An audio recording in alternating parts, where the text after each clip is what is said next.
tanghaling tapat maglalakad kami. Katapos lang nila mag-lunch. So, puntahan namin yung school nila kasi malapit lang dito. Kasi may isang araw na ihahatid sundo ko sila by walk. So, ito ito sa likod ng bahay namin to. So, yung stoplight dyan na nakikita nyo, yung unang bahay dyan is sa amin. Yan. Bilis nila maglakad, no?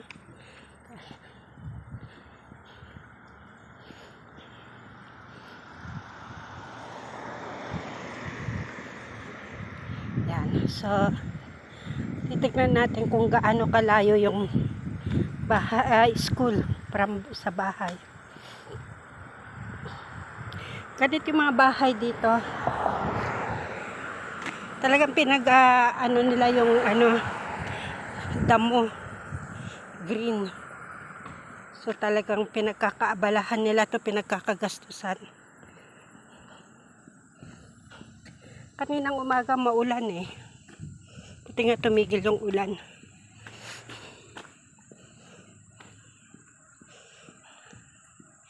Yan.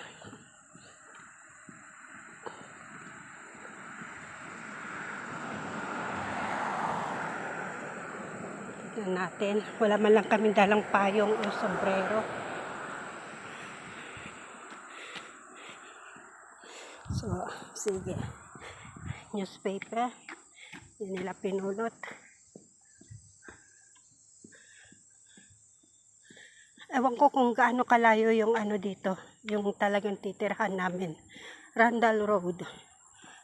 So, malapit lang siguro dito. Kung paano prutas to. Parang pears.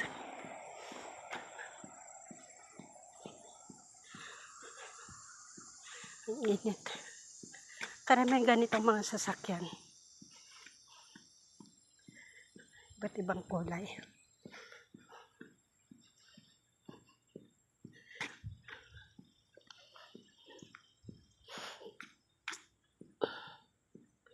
Yan.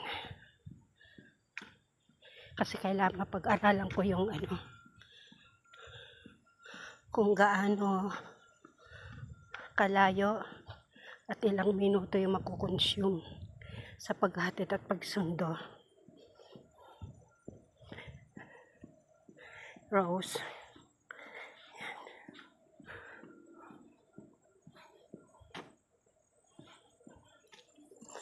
Ang dami nitong halaman na ganito dito.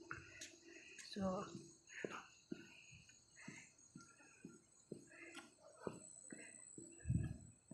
ito naman may garden sila.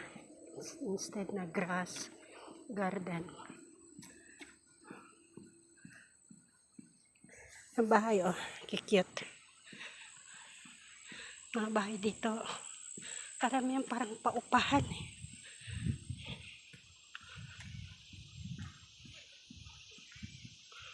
Ayan.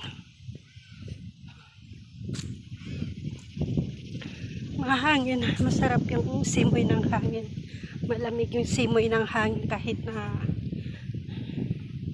matirik yung sikat ng araw.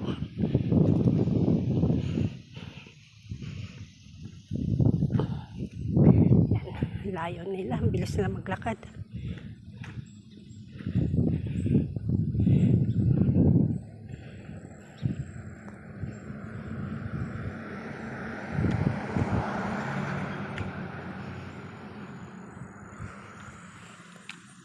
Okay, bye-bye na muna guys.